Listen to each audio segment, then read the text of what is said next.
Audio Jungle.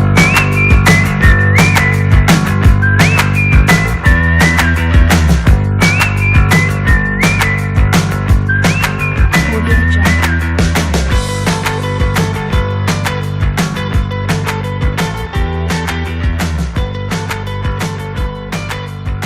Audio Jungle.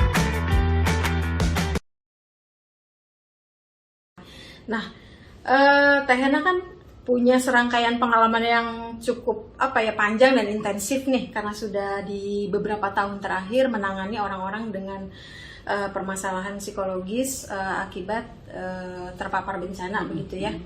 Dari mulai Indonesia ini kan juga negara yang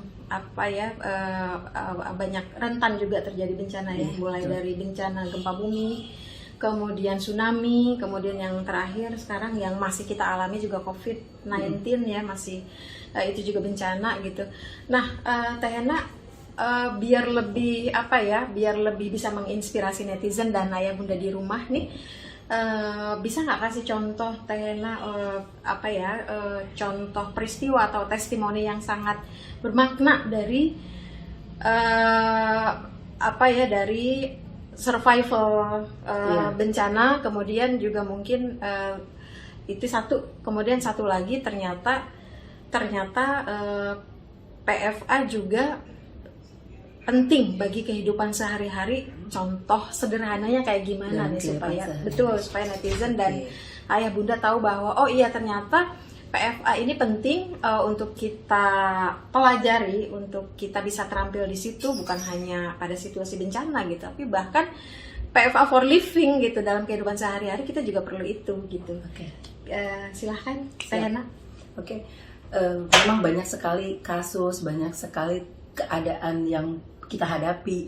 Kadang-kadang yang kita pelajari di sini misalnya ketika di wilayah bencana luar biasa gitu, bahkan nggak bisa dibayangkan. Itu kalau saya bisa sampaikan, ada satu anak perempuan usia SMA ini mengalami likuifaksi dan bukan likuifaksi, tsunami di Palu. Nah, di Palu. Nah, pada saat kejadian kan ada festival Palu Nomoni di pantai Palu itu ya. Nah, ini dia biasa menemani ibunya untuk berjualan.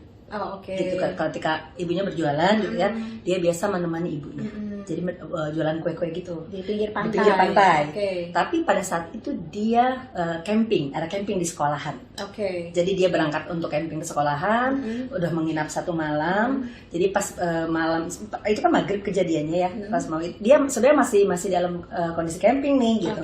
Tapi pas malam itu kakaknya datang menjemput, menyatakan bahwa ibunya sudah tidak ada gitu. Artinya tidak ada itu tidak ditemukan gitu, tidak ditemukan. Terus langsung ikut pulang, dan dia di situ merasa bersalah, merasa ini salah saya tidak menemani ibu saya. Andaikan saya ada di situ, pasti saya bawa ibu saya lari menjauh dari laut, menjauh dari pinggir pantai sehingga tidak kena tsunami. Dan ini cukup terganggu dengan ingatan seperti itu. Dia merasa jadi dari rasa bersalah, kemudian rasa sedih dan rasa yang tidak nyaman lainnya gitu. Jadi tapi yang paling besar yang dia rasakan adalah perasaan bersalah.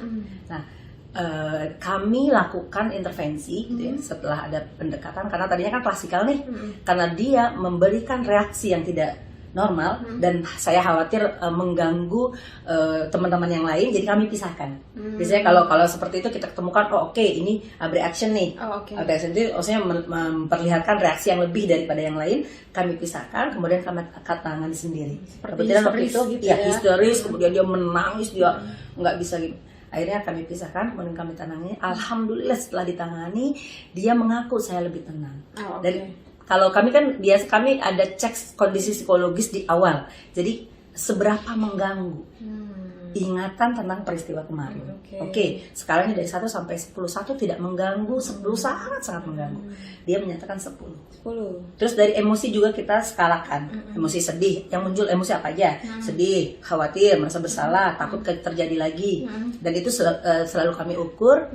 Kemudian skalanya di 9, di 10, 9, 10. Nah, ketika setelah kita lakukan PFA itu intervensinya adalah kita melakukan stabilisasi emosi. Stabilisasi emosi dengan cara membuat bahwa sesuatu yang sensitif bagi dia yang berkaitan dengan bencana tidak sensitif lagi. Tidak Jadi ada sensitif permainan lagi. yang untuk desensitisasi Oke. gitu ya, untuk mengurangi sensitivitas.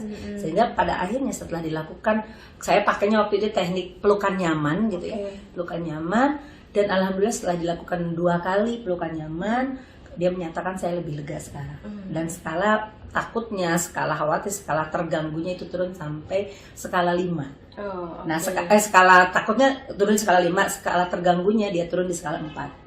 Gitu. Jadi ada perubahan seperti itu, dan kami sarankan untuk terus melakukan teknik stabilisasi emosi untuk menstabilkan. Karena pada akhirnya dia bisa melakukan teknik itu sendiri Bisa, ya, Bu bisa. Rena ya? Itu bisa oke. dilatihkan dan itu Luar bisa biasa dilakukan ya. sendiri. Oh, oke. Karena tujuan PFA ini kan memisahkan ya, memisahkan emosi pada saat ini dengan kejadian di masa lalu. Nggak terikat gitu, karena cenderung orang yang seperti itu kan mempermanenkan tempat. Kalau misalnya dia lewat di tempat ini diingat lagi, Ingat emosinya lagi, muncul lagi emosinya gitu. muncul Nah lagi. ini yang Oh, kita oke. khawatirkan, kita cegah dampaknya supaya tidak mengarah kepada depresi dan traumatic stress disorder. Oh, seperti itu dampaknya jadi panjang dan berbahaya Ya, sekali panjang dan kalau berbahaya. didiamkan ya, Betul Mbak Hena sekali. ya.